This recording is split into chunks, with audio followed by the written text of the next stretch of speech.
The book of Deuteronomy chapter 3. Next we turned and headed for the land of Bashan, where King Og and his entire army attacked us at Ajayi. But the Lord told me, "Do not be afraid of him, for I have given you victory over Og and his entire army, and I will give you all his land. Treat him just as you treated King Sihon of the Amorites, who ruled in Heshbon." So the Lord our God handed King Og and all his people over to us, and we killed them all. Not a single person survived. We conquered all 60 of his towns in the entire Argob region in his kingdom of Bashan. Not a single town escaped our conquest. These towns were all fortified with high walls and barred gates. We also took many unwalled villages at the same time. We completely destroyed the kingdom of Bashan, just as we had destroyed King Sihon of Heshbon. We destroyed all the people in every town we conquered, men, women, and children alike. But we kept all the livestock for ourselves and took plunder from all the towns. So we took the land of the 2 Amorite kings east of the Jordan River, all the way from the Arnon Gorge to Mount Hermon. Mount Hermon is called Sirion by the Sidonians, and the Amorites call it Senir. We had now conquered all the cities on the plateau and all Gilead and Bashan, as far as the towns of Salika and Ajayi, which were part of Og's kingdom in Bashan.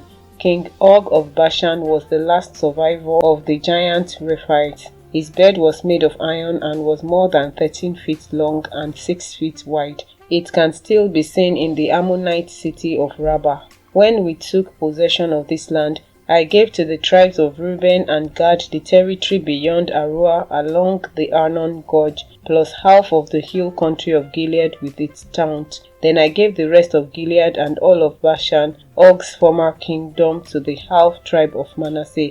This entire Argob region of Bashan used to be known as the land of the Rephites. Jair, a leader from the tribe of Manasseh, conquered the whole Argob region in Bashan, all the way to the border of the Geshurites and Maccathites. Jair renamed this region after himself, calling it the towns of Jair, as it is still known today. I gave Gilead to the clan of Machir, but I also gave part of Gilead to the tribes of Reuben and Gad. The area I gave them extended from the middle of Arnon Gorge in the south to the Jabbok River on the Ammonite frontier. They also received the Jordan Valley, all the way from the Sea of Galilee down to the Dead Sea, with the Jordan River serving as the western boundary. To the east were the slopes of Pisgah. At that time, I gave this command to the tribes that would live east of the Jordan. Although the Lord your God has given you this land as your property, all your fighting men must cross the Jordan ahead of your Israelite relatives, armed and ready to assist them. Your wives, children, and numerous livestock, however, may stay behind in the towns I have given you. When the Lord has given security to the rest of the Israelites as he has to you, and when they occupy the land the Lord your God is giving them across the Jordan River, then you may all return here to the land I have given you. At that time I gave Joshua this charge: You have seen for yourself everything the Lord your God has done to these 2 kings. He will do the same to all the kingdoms on the west side of the Jordan. Do not be afraid of the nations there, for the Lord your God will fight for you. At that time I pleaded with the Lord and said, O sovereign Lord, you have only begun to show your greatness and the strength of your hand to me, your servant. Is there any God in heaven or on earth who can perform such great and mighty deeds as you do? Please let me cross the Jordan to see the wonderful land on the other side, the beautiful hill country and the Lebanon mountains. But the Lord was angry with me because of you, and he would not listen to me. That's enough, he declared. Speak of it no more, but go up to Pisgah Peak and look over the land in every direction. Take a good look, but you may not cross the Jordan River. Instead, commission Joshua and encourage and strengthen him, for he will lead the people across the Jordan. He will give them all the land you now see before you as their possession. So we stayed in the valley near Beth Peor. Chapter 4. And now Israel, listen carefully to these decrees and regulations that I am about to teach you. Obey them so that you may live, so you may enter and occupy the land that the Lord, the God of your ancestors, is giving you. Do not add to or subtract from these commands I am giving you. Just obey the commands of the Lord your God that I am giving you. You saw for yourself what the Lord did to you at Baal-peor. There the Lord your God destroyed everyone who had worshipped Baal, the god of Peor. But all of you who were faithful to the Lord your God are still alive today, every one of you. Look, I now teach you these decrees and regulations, just as the Lord my God commanded me, so that you may obey them in the land you are about to enter and occupy. Obey them completely, and you will display your wisdom and intelligence among the surrounding nations. When they hear all these decrees, they will exclaim, "How wise and prudent are the people of this great nation!" For what great nation has a God as near to them as the Lord our God is near to us whenever we call on him? And what great nation has decrees and regulations as righteous and fair as this body of instructions that I am giving you today? But watch out. Be careful never to forget what you yourself have seen. Do not let these memories escape from your mind as long as you live, and be sure to pass them on to your children and grandchildren. Never forget the day when you stood before the Lord your God at Mount Sinai, where he told me, "Summon the people before me, and I will personally instruct them. Then they will learn to fear me as long as they live, and they will teach their children to fear me also."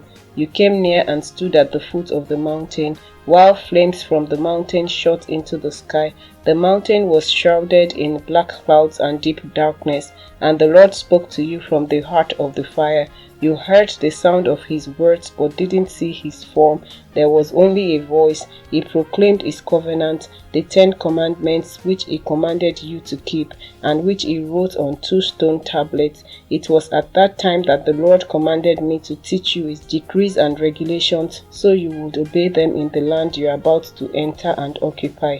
But be very careful. You did not see the Lord's form on the day he spoke to you from the heart of the fire at Mount Sinai. So do not corrupt yourselves by making an idol in any form, whether of a man or a woman, an animal on the ground, a bird in the sky, a small animal that scurries along the ground, or a fish in the deepest sea.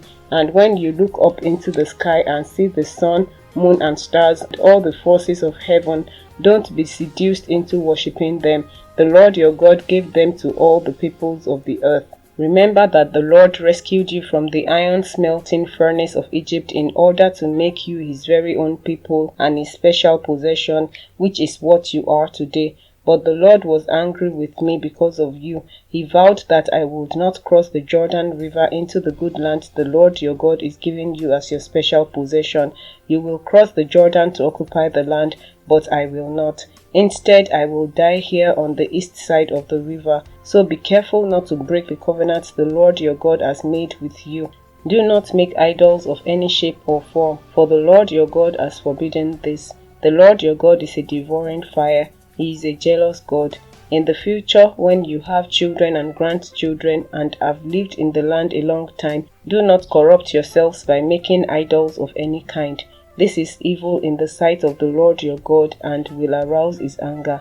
Today I call on heaven and earth as witnesses against you. If you break my covenant, you will quickly disappear from the land you are crossing the Jordan to occupy. You will live there only a short time, then you will be utterly destroyed. For the Lord will scatter you among the nations, where only a few of you will survive. There in a foreign land you will worship idols made from wood and stone, gods that neither see nor hear nor eat nor smell. But from there you will search again for the Lord your God, and if you search for him with all your heart and soul, you will find him. In the distant future, when you are suffering all these things, you will finally return to the Lord your God and listen to what he tells you. For the Lord your God is a merciful God. He will not abandon you or destroy you or forget the solemn covenant he made with your ancestors. Now search all of history, from the time God created people on the earth until now, and search from one end of the heavens to the other.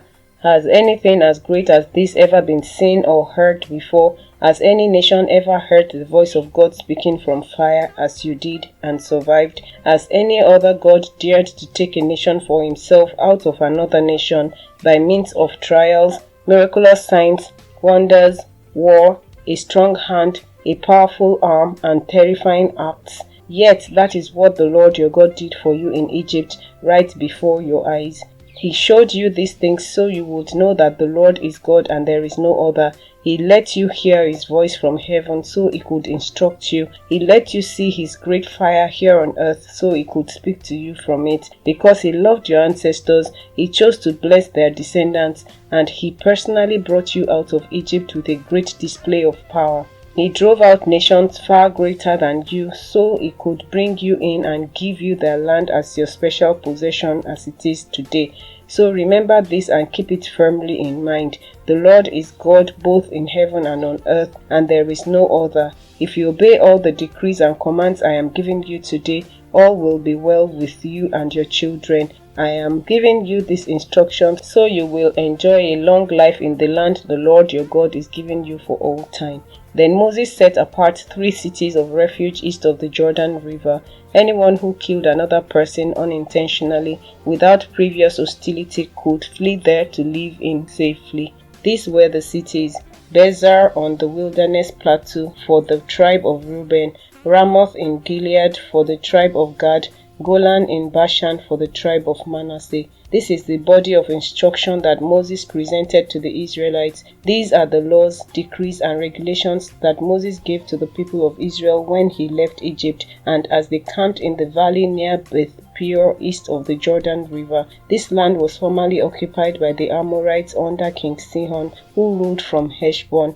But Moses and the Israelites destroyed him and his people when they came up from Egypt. Israel took possession of his land and that of King Og of Bashan, the 2 Amorite kings east of the Jordan. So Israel conquered the entire area from Aroer at the edge of the Arnon Gorge all the way to Mount Sirion, also called Mount Hermon, and they conquered the eastern bank of the Jordan River as far south as the Dead Sea, below the slopes of Pisgah.